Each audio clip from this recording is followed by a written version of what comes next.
Welcome to SportsBanter. This is Bryce, and I'm joined by Luca, and today we are talking about basketball. So let's start with the games to watch recap. So the first game that I told you to watch, it was Thursday, February 11th.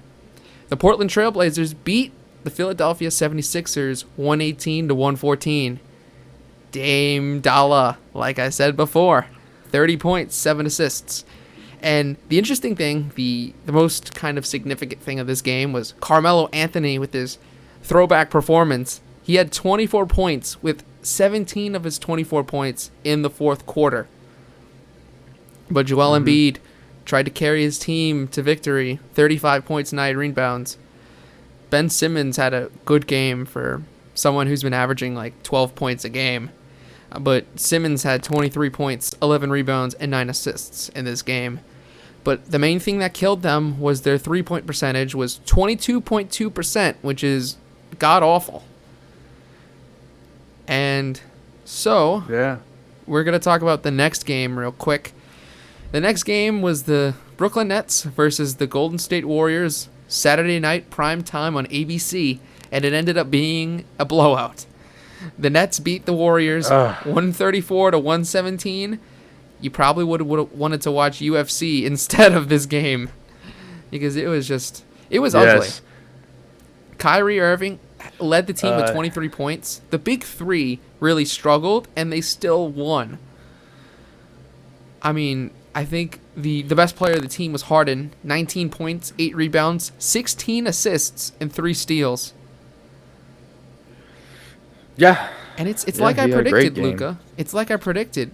Stephen Curry was the only pulse in this Golden State Warriors team. That 27 points and 5 assists. And the next person, like, nobody was that close to being the best player on the court. Steph Curry is really the only scoring option. I mean, Draymond Green is he's a great secondary piece, but when Curry is your only real scorer or alpha male on the team, it's really tough to win games. But think about it. Not trying to get into a full conversation about this, but the Warriors for a little bit have been like that a lot. If Klay's not doing anything, if Steph's not doing anything, who's doing something? That's true. Usually it's at that point it would be up to like Kelly Oubre or Andrew Wiggins to really pick up the slack, but I don't know if you can really rely upon that. That's what those I'm are saying. two really unreliable players. No disrespect to them. No, they could. Yeah, they're not going to get you consistent. They could beat me in a one-on-one any day of the week. They are NBA level talents, but they're also not. Well, okay, you gotta have some. Hold on, you gotta have some confidence on your side. Like if it's me versus prime Vince Carter, I know I'm gonna win because it's me. I'm gonna beat him in that 1v1. Now, if he crosses me up and dunks on me, then I'll take the L. But before the game, I'm trash talking any moment I get. So I'm killing prime Vince Carter in a 1v1 opportunity. And then you get swept. You just get completely like blown out. I'm challenging him to a tornado tag team match. That's all I'm saying. All right. Anyways. Next on the list, we're talking about the Phoenix Suns and their 6-game win streak going into tonight. So they beat. Yeah. I was gonna talk about it first, but if you want to talk about it, go ahead. You go. All right. No, you go. I only have something over one game. That's it. All right. So they're 6 wins. In the 6-game win streak, the Pistons, the Celtics, the Cavs, the Bucks, the 76ers, and the Magic. Now, okay. A lot of those teams you can argue are not good. Well, okay, half of those teams you'd say are not good. That being the Pistons, the Cavs, and the Magic. But they beat 3 really good teams in the Celtics, the Bucks, and the 76ers.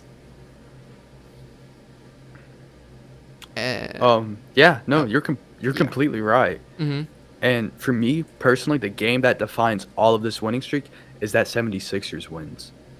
Like, that was a crazy win because going into it, even though they had that streak, you would prefer the 76ers to win that game. You're right. Maybe not by a blowout, but they should get the job done because the 76ers is a team full of like winners. Absolutely. Well, But yeah. the Suns, I think both the teams Suns got it through. Both teams have been really surprising this year, and they've been really overachieving. True. Yes. Yeah.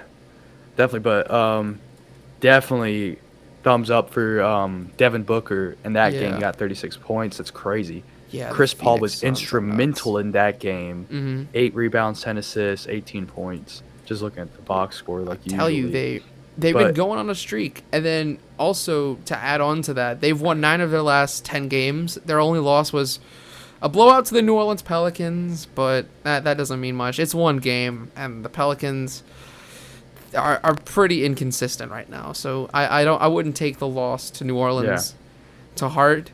They've been one of the better defensive teams under Monty Williams. They have the 4th least points allowed in the league, and that's really what's been propelling them to all these wins is their amazing defense and their offense is average, but you have Devin Booker, which is a certified scorer, and you have Chris Paul, which is possibly one of the best point guards in the modern NBA.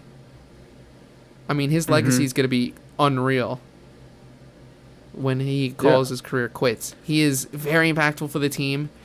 He's very impactful, especially where the stats don't show. There are a lot of times in the 4th quarter where at the end of the game, the Suns are up by only 5 or they're down by 10. Chris Paul is the one really scoring and bringing them back into the game. It's really funny with Chris Paul. You're right. It's like he chooses when he needs to really become involved. And when he turns that switch on, he stays on. And I think the switch, I think that switch in his head never appeared until he got older, until he couldn't necessarily physically hang with everyone. Then he wanted to, instead of trying every game, like, you know, what most players should do, I'm not trying to belittle him here. Oh, no. He's older. He has to choose his battles. So if he sees his teams, if he hasn't been doing much and his team's losing, he'll flip that switch and play amazing for the 5 minutes he has to play. Yeah. Or whatever the time is. It's one of those things. I think that's mental for him. Yeah, it's one of those things that a lot of the best players have, like LeBron James. He doesn't play at 100% every night. Right now, he's pretty much playing, let me shoot 3-pointers and just contribute. Like, you're not seeing LeBron James drive to the rim like 20 times every night because he doesn't have to. He has a great team around him. And the good thing with Chris Paul this season, he doesn't have to score 25 points a game every single night to will his team to win. He could just stay back, score 18, rack up 12 assists, and get the win. It's just all about assessing the situation and turning on that switch. And just shout out to Monty Williams, too, because the team has been really good. I have one question about this team, though, and this is all opinion. Yeah. With this win streak, with how they're looking right now, are they in the top 3 teams right now? Top 3 teams in the NBA or top 3 teams in the West? NBA. No. Like, as much as they are doing well right now, I don't think they're the top 3 teams in the NBA. Just because I know I'd have the Lakers over them, obviously.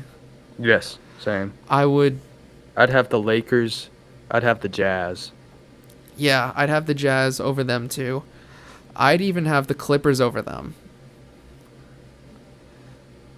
That's fair. That's 100% fair. I wasn't even thinking of the Clippers. I think definitely Phoenix is, like, I know that's how we just named the 3 teams in the West that have better records, but they have better records for a reason.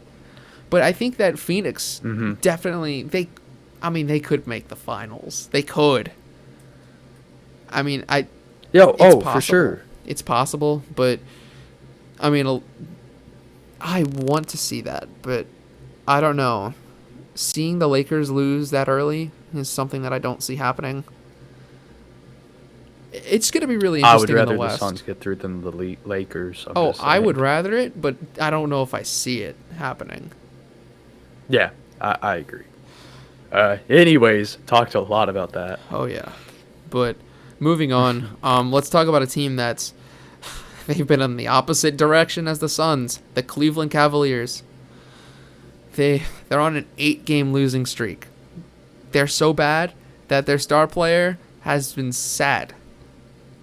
We'll talk about that a little bit later, but the thing with the Cavs, in the month of February, they've allowed 122.7 points per game, which is far worse than, like, the worst team in the league for defense has, like, 117 points per game allowed.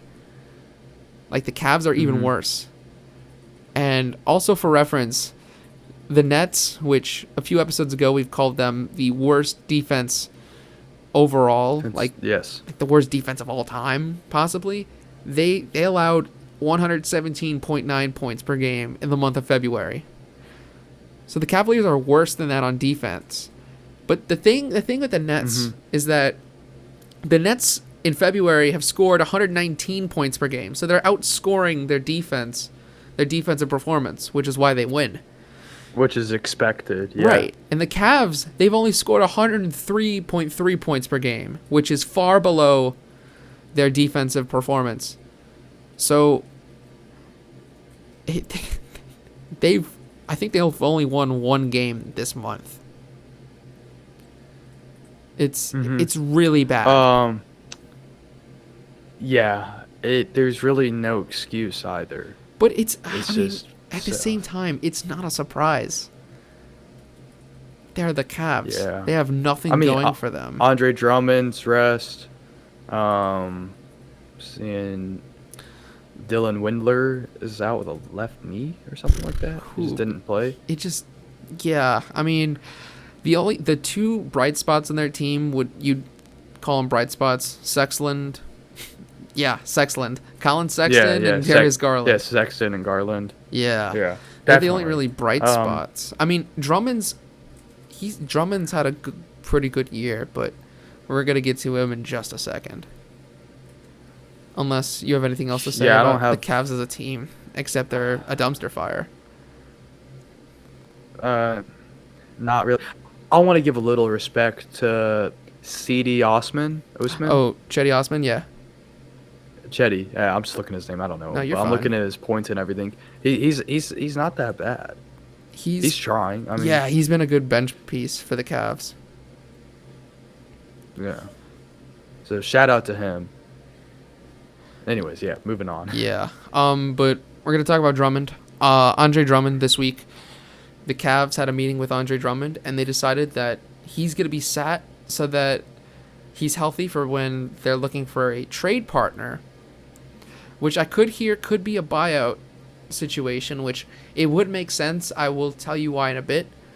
But looking at Andre Drummond as a player, I just evaluated kind of his strengths, his weaknesses, what he could bring to some potential teams. So, strengths, he is an elite rebounder, especially in the defensive rebounding category. He's number 1 in defensive rebounds this season. He's a good finisher at the rim. And he's a decent defender, but he's not the best. Now, looking at his weaknesses, he's 3rd in turnovers for all centers, which if you're a center and you are committing, where's the turnovers? 3 turnovers per game as a center, that's not good. I don't know why he is committing so many turnovers. He shouldn't be the primary ball handler. I don't think he is, but he shouldn't be coughing up the ball as much as a center. Yeah. The second thing, he has no jump shot. And we all know this. The man literally, he is good for putback rebounds, but he does not have a jump shot. Do not ask if he has a 3-point shot, because he is atrocious from 3. Yeah. He has not made a single 3 this year. To be fair, as a center, do you have to be amazing at threes? You don't have to be amazing at threes, but last season... You should be able to make them. Last season, he took 1.8 3-pointers a game, and he made 0.5. Yeah, no, that's not good. But the thing that kills him, though, for me, is that he doesn't have a 2-point shot either. He doesn't have a jump shot. He's bad. He needs to be at the rim, or else you're not going to really score. His free throws, Sure. suspect. Just over 50% in free throw shooting. Which That is horrible. more and more you're seeing these To big me, men. that's horrible. More and more you're seeing these big men get better at free throws. And of course you have the Andre Drummonds, you have the DeAndre Jordans who just are awful at the free throw line as centers. But you really need to start hitting those. Especially Drummond's been in the league. For sure. This is his 10th season in the league. 9th or 10th season in the league. I mean, he's been showing improvement, but it's still. And then he's not much of a shot blocker for being so big. I mean, this past season he's had 1.2 blocks per game, which it's not the best. You'd think for a guy who has 13.5 rebounds a game, you think he'd be a good shot blocker, but he's not. Yeah. So it's just Drummond's a really weird player. This is a stupid question because I'm not necessarily familiar with him. Has he always been like this, or has this just been this year? I mean, Drummond's had better years in Detroit. He's a two-time All-Star. He's had his best years were in 2015 and 2016 and 2017 and 2018. I mean, prime Andre Drummond. That's fairly recent. Yeah, but those are like 3-4 years ago. So, do you think he's doing this on purpose or no? He's not that kind of guy. No. Okay. No, right. But the thing is, he's never really been on a good team. Yeah. That's really what's hurt him. Gotcha. You said Detroit, and I know he's at Cleveland right now, so I was like, okay, yeah. No, I was already thinking, I was like, man, he's not with great teams. No, but for the potential trade suitors, like the potential trade partners, I would think he'd need to be traded to a good team, just so that he can get a ring, and I think he'd be good for him. But I'm just gonna get into two. Where could you see him at? Yeah, I have two right now. Boston Celtics. They're the bottom 5 in defensive rebounding. They could use an upgrade at the 5. Okay. The thing that everyone says about the Celtics is if they have a piece at center, they could really make it to the finals. I think Drummond could be that guy. I think at the same time, they really need a shot blocker, and I know Drummond's not a shot blocker, given by his 1.2 blocks per game, but looking at his prime, he's averaged 2 blocks a game before. So if he could reach to that level again, hell, there are years where he's had 1.5 steals per game. I mean, he's averaging 1.6 steals per game right now as a center, which is pretty impressive. But you just need to really get the most out of Andre Drummond if you're the Celtics and you're trading for Andre Drummond. And so a less likely situation, but one that I can kind of see happening, is the Toronto Raptors. They're not doing that well this season, but if they get back to form and they make it in the playoffs, I think Drummond could be a great piece at the center position. They're in the same situation as the Celtics, they really don't have much defensive rebounding going for them, so they need an upgrade. Their starting center right now is Aaron Baines, which he's not the best. Probably haven't even heard of him.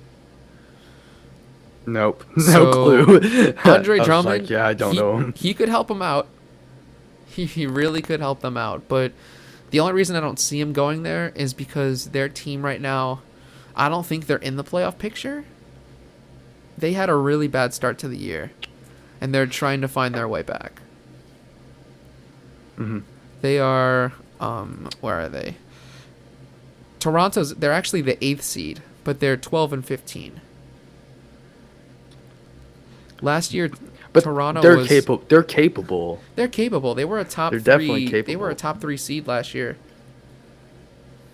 And I don't think they didn't have really any player changes go down. They didn't really lose anyone. So moving on real quick to Blake Griffin. Blake Griffin is a weirder situation in my mind. Oh, obviously, we can talk about how Blake Griffin, was in his prime on the Clippers before his knee injury. that really ruined his career.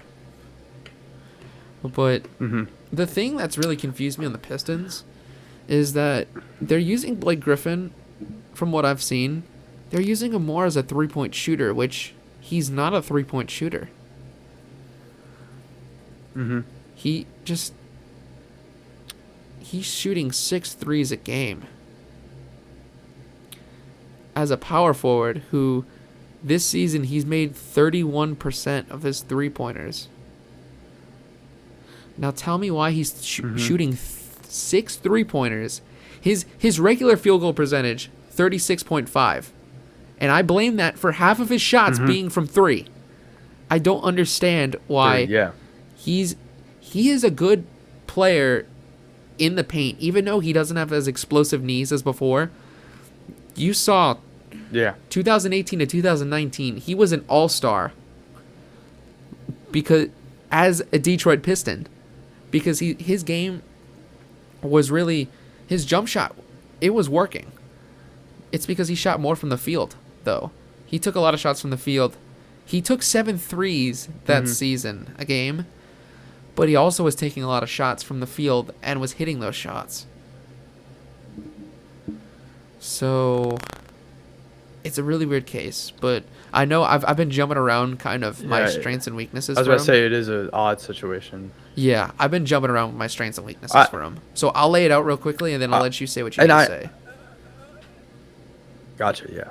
So, solid playmaker, top 10 in assists for power forwards this season. Another strength that I have for him is that, well, he's good in the paint. Good scorer in the paint. Just he needs the opportunity. Yes. Another thing I have, potentially better fit equals potentially better play. He doesn't fit with this Pistons team. The Pistons team is a tanking team. They're trying to get younger. Blake Griffin is 31 right now. He should not be on this team. His weaknesses, three-point shooting. Why is he shooting so many threes? He doesn't have explosive athleticism anymore. Like I said, he's older. And the biggest problem in my eyes, he has a huge contract, $36 million this year, and with a $38 million player option. It's going to be a hard task to move this guy. I agree, but this is what I wanted to say. Okay. There is one team I think, I don't know the financials. Okay. But chemistry-wise, I think it could work. I wouldn't like it to happen, but I think it would help his career and all that kind of stuff. And this is obvious saying, but I know the Lakers. Yeah, the cap's not going to work. The cap's not going to work? I was just thinking it made sense, like a backup for AD. He's going to work well with LeBron, of course. And it would just be a great fit. And, of course, he would want to beat the Clippers. Of course, he would want to be in the winning side of Los Angeles. Now, look, not a terrible thought, because what I'm going to get to in a second is that the thing with Drummond and Blake Griffin, the more things that I'm seeing about them is that they might be buyout market players instead of trade pieces. Because the problem with these two is that their contracts are so big that almost nobody can trade for them. Like, Blake Griffin, I found a trade for him to go to the Grizzlies, and that's if the Grizzlies are desperate enough to want Blake Griffin, which I don't think they should do. But, yeah, I could see either of these guys being in the buyout market, and once their contract's bought out, they can sign for any team for, like, the veteran minimum. So, Blake Griffin could go to the Lakers. I could also see him going to the Nets if he gets bought out. It makes sense. It makes sense. They need a big man. What about the Celtics? The Celtics, I don't think they necessarily need Blake Griffin. I think Blake Griffin would need them. I think the Nets are in need of big men that aren't Kevin Durant. Like, he's not even a big man, but they are in need of more players. Like, they just signed Andre Roberson for his defense. Yeah, they need those big men. You're right. Yeah. I hope he doesn't go to the Nets. Oh, me neither. That'd be crazy if he did, though. Yeah. My kind of ending thought with these trade rumors is that Unless they're getting bought out, I don't think they're getting traded. Yeah. You're probably right. Yeah. All right, Luca, you want to talk about the Atlanta Hawks? This is your weekly 5-second Hawks corner. This is how it's gonna go. Let me get this out of the way about the players. Okay. Trae Young, you were okay this past week, but you're supposed to be the leader of this team. I need more from you. Capella, I'll give it to you. Not that bad from you. I know I give him weekly praise, and he wasn't horrible this week. John Collins, like you said last week, Bryce, I gotta agree, inconsistent. He showed up for 1 or 2 games, and then another one he's just completely tanked. Gallinari looked all right. Huntler, however you say his name, he looked all right. The problem is it's 3 straight losses for the Hawks. Right. Spurs, Pacers, Knicks. Really should have won at least 2 of those games. That Knicks game hurt. You can't lose all 3 of them. Yeah, that Knicks game. I have no idea. My dream for this Hawks team for this season was to make the playoffs. Mm-hmm. I don't even know if that's possible now. Yeah. It's still possible, obviously, but it's improbable with these horrible overall team performances.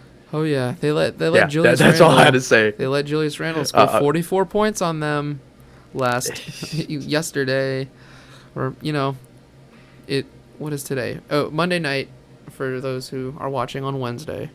Yeah. If you're wondering why I'm not talking about the Pelicans, they suck. They're on a losing streak again. Yep. They are winning right now against the Grizzlies, so barring that they didn't get embarrassed on national television again, the Pelicans should be back in the win column. So we'll see about that. But I've got 3 games to talk about this upcoming week to watch. Ooh, 3. 3. Let's go. Lay it on me. Yeah. Interestingly enough, we're only talking about 4 different teams. All right. So Thursday, 1 team's playing twice. 2 of them are playing twice. Math. I'm so smart. All right. February 18th, Yeah. Thursday night, Nets versus Lakers, 9 p.m. primetime TV or TNT. So that's going to be an exciting one. The next day, I'm excited for that one. I hope both teams lose. The next day, February 19th, the Jazz play the Clippers at 9 p.m. That's going to be a good game. 2 of the powerhouses in the West. Sunday, February 21st, the Nets play the Clippers. Powerhouse matchup. Both teams lose. So those are 3 games they're going to be extremely exciting to watch. However, if you're tired of watching the Lakers, the Nets, or the Clippers, you're going to be upset to see the primetime games this week. But I mean, there's always the Bulls playing on primetime TV. The Pelicans are playing on primetime TV. So if you really want to watch some bad teams, go ahead and watch those teams. Is there anything else you want to contribute? Definitely, yeah. No, I don't have anything else. Do the Hawks have a primetime game? They don't deserve one. Anyways, I don't know. This has been one. Bryce. This has been Bryce. Yeah, I've been Luca. We'll see you all next week.